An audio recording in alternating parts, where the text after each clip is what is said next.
सरस्वती व्यासं ततो जयमुदीरये। मूकं करोति वाचालं पंगुलंघयते यत्कृपातमहं वन्दे परमानन्दमाधवो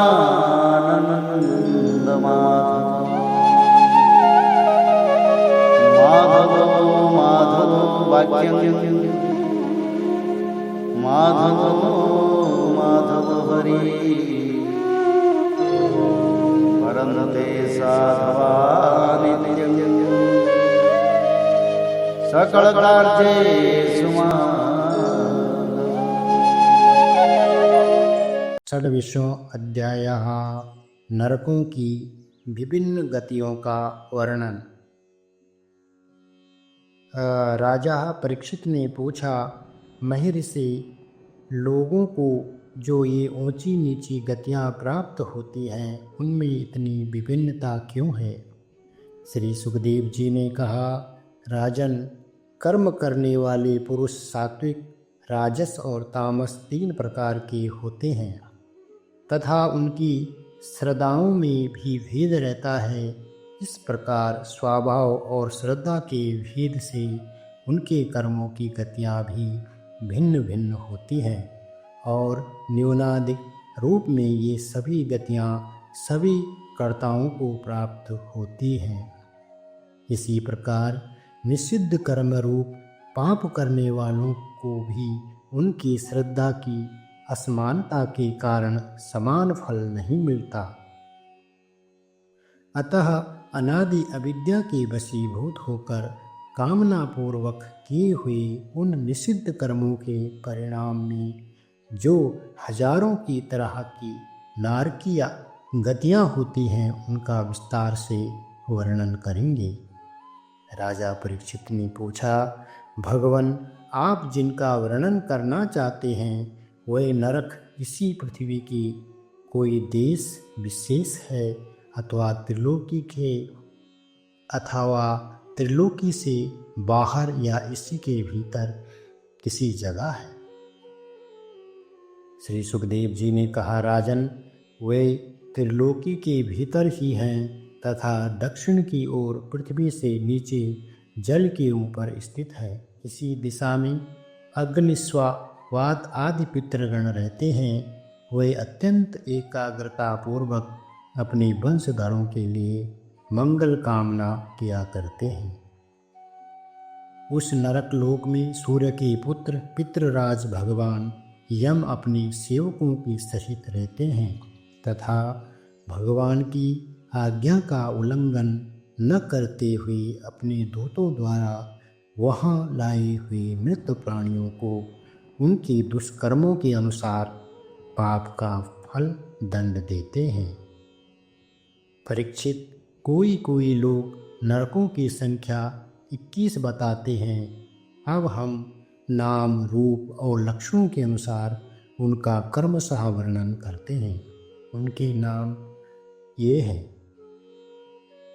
तामिश्र, अंधतामिश्र, रौरव, महारौरव, कुंभिपाक, कालसूत्र, असिपत्रवन, शूकरमुख, अंधकूप, कृमिभोजन, संदस, सप, तप्त सुरमी, वज्रकंटक, सालमली, वैतरणी, पुयोध, प्राणरोध, विशासन, लालाभक्ष, सारमेयादन, आविची और अयापान।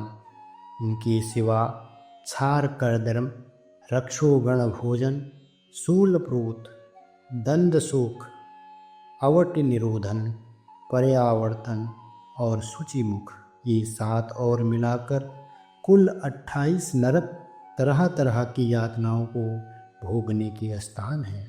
जो पुरुष दूसरों के धन, संतान अथवा स्त्रियों का हरण करता है उसे अत्यंत भयानक यमदूत कालपाश में बांधकर बलात् तामिश्र नरक में गिरा देते हैं।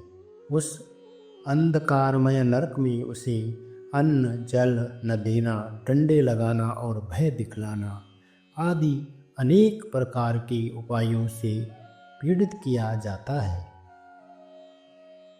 इससे अत्यंत दुखी होकर वह एकाएक मूर्छित हो जाता है। इसी प्रकार जो पुरुष किसी दूसरे को धोखा देकर उसकी स्त्री आदि को भोगता है वह अंधता मिश्र नरक में पड़ता है।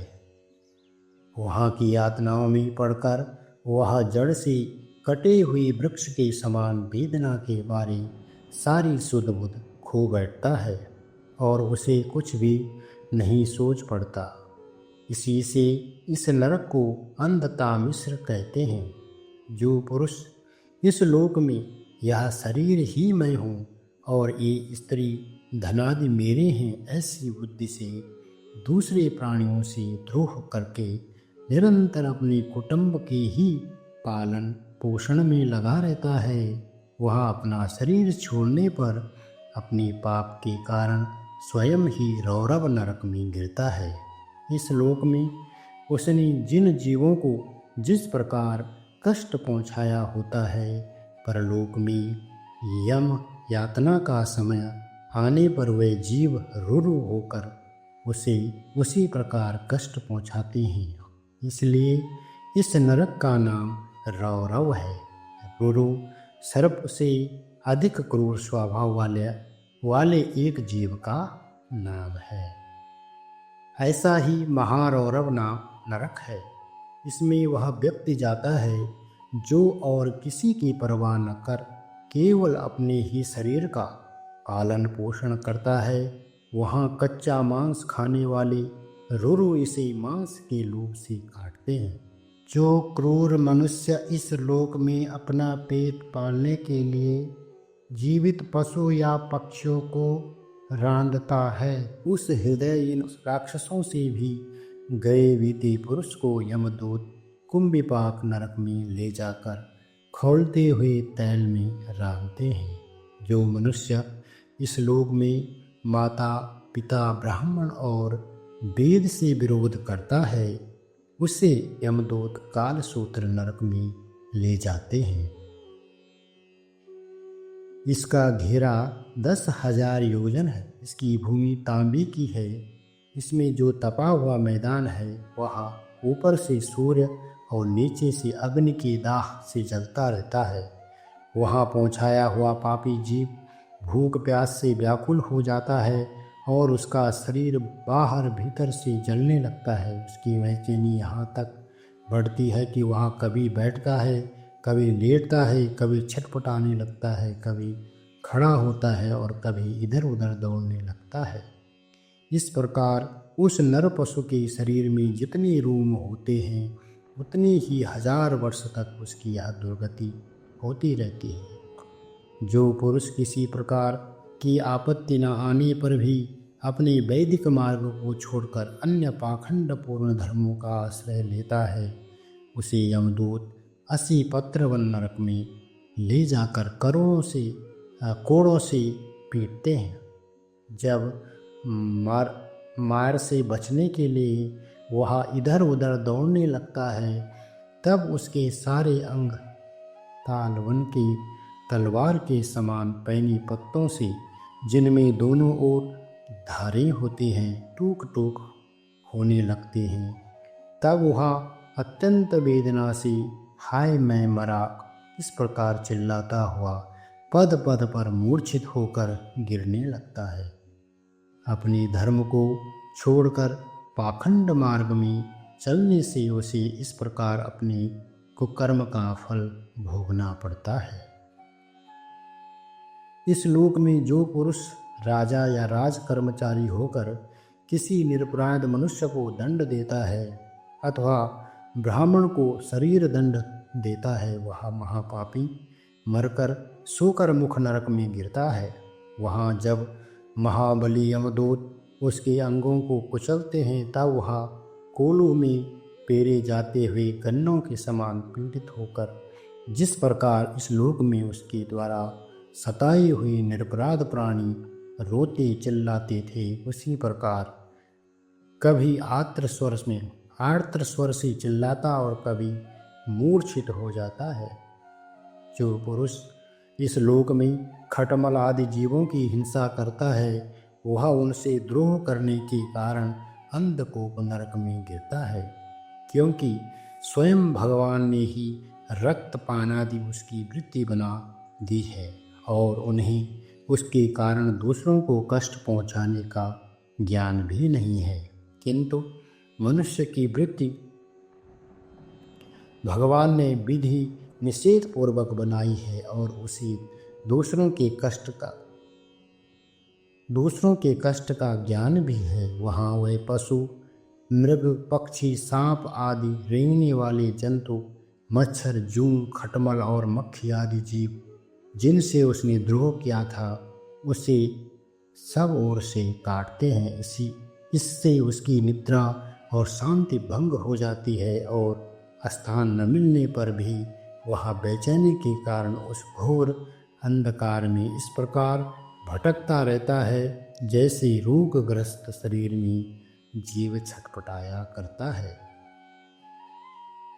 जो मनुष्य इस लोक में बिना पंच महायज्ञ किए तथा जो कुछ मिले उसे बिना किसी दूसरों को दे स्वयं ही खा लेता है उसे कौवे के समान कहा गया है। वह परलोक में कृमि भोजन नामक निकृष्ट नरक में गिरता है। वहाँ 1,00,000 योजन लंबा चौड़ा एक कीड़ों का कुंड है, उसी में उसे भी कीड़ा बनकर रहना पड़ता है और जब तक अपने पापों का प्रायश्चित न करने वाले उस पापी के बिना दिए और बिना हवन की खाने के दोष का अच्छी तरह शोधन नहीं हो जाता तब तक वह उसी में पड़ा पड़ा कष्ट भोगता रहता है। वहाँ कीड़े उसे नोचते हैं और वह कीड़ों को खाता है।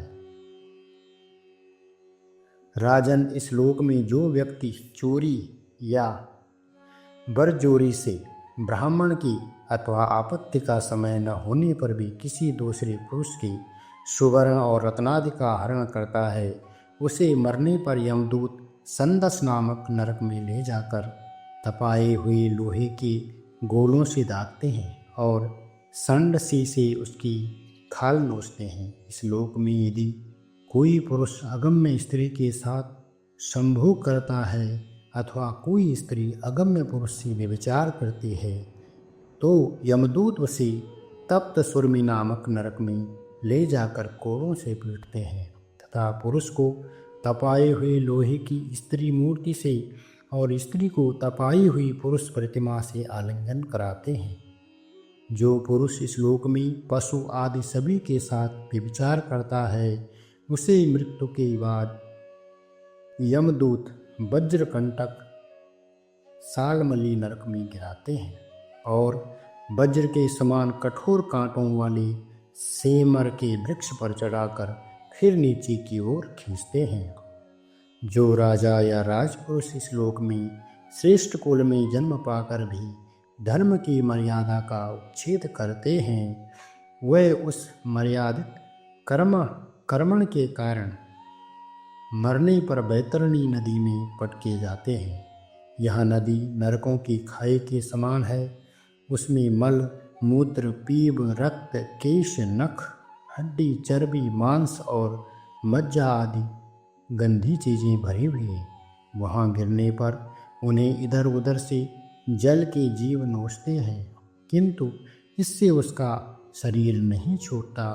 पाप के कारण प्राण उसे वहन किए रहते हैं और वे उस दुर्गति को अपनी करनी का फल समझकर मन ही मन संतप्त होते रहते हैं। जो लोग शौच और आचार के नियमों का परित्याग कर तथा लज्जा को तिलांजलि देकर इस लोक में शूद्राओं के साथ संबंध गांठ कर पशुओं के समान आचरण करते हैं वे भी मरने के बाद पीव, विष्टा, मूत्र, कफ और मल से भरी हुई कुयोद नामक समुद्र में गिरकर उन अत्यंत घृणित वस्तुओं को ही खाते हैं।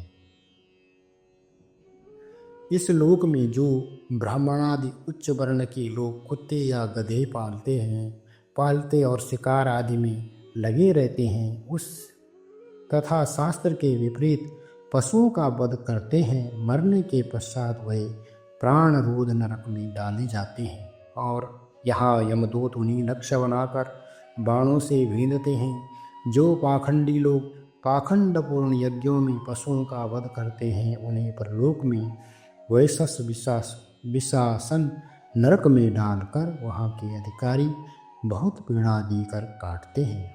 जो द्विज कामातुर होकर अपनी सवर्णा भार्या को वीरपान कराता है, उस पापी को मरने के बाद यमदूत वीर की नदी लाल भक्ष नामक नरक में डालकर वीर पिलाते हैं।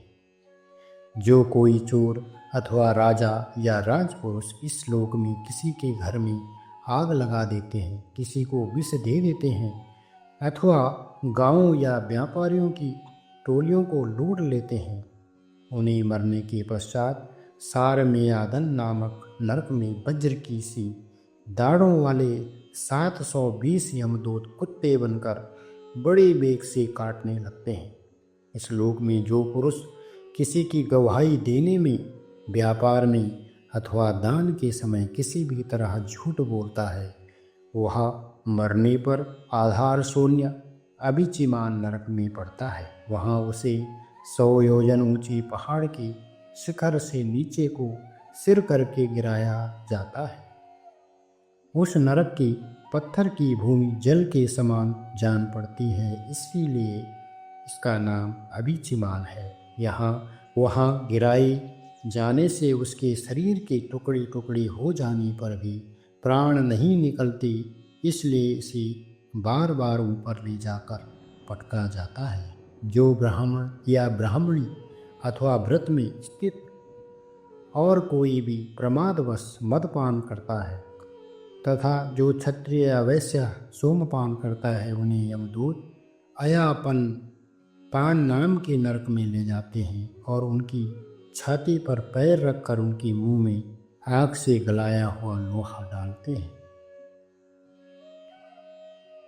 जो पुरुष यथा विलेशया, जो पुरुष इस लोक में निम्न श्रेणी का होकर भी अपने को बड़ा मानने के कारण जन्म, तप, विद्या, आचार, वर्ण या आश्रम में अपने से बड़ों का विशेष सत्कार नहीं करता और वह जीता हुआ भी मरे के समान है, उसे मरने पर छार कर्दरम नाम के नरक में नीचे को सिर करके गिराया जाता है और वहाँ उसे अनंत पीड़ाएं भोगनी पड़ती हैं।